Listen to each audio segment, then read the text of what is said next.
everyone, this is RG from ADG. In this video, I'm going to show you how to set up a Shopify discount in our app. Now, the question in there is, why would we want to set up in the app if we can just use Shopify's automatic discount?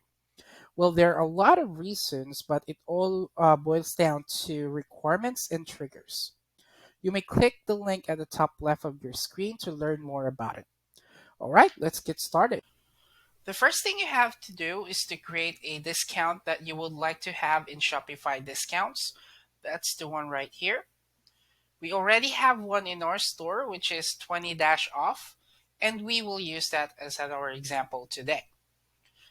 Okay, once you have that created, you just have to click on promotions, click on new promotion, under discount code, the one right here, type in the discount name or the discount code and click on select.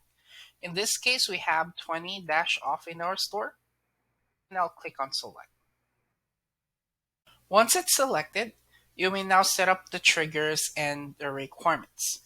In this example, I will just put $100 as a requirement for them to get this discount. So I'll just change this to 100.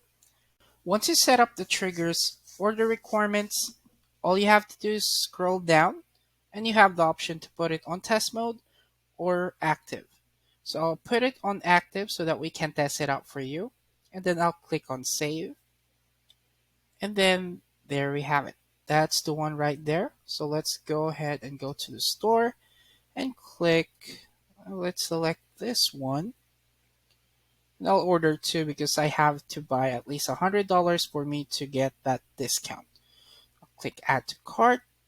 And then if I'll select this one, I should be able to see the 20 off for the entire order. So in this case, it's already selected.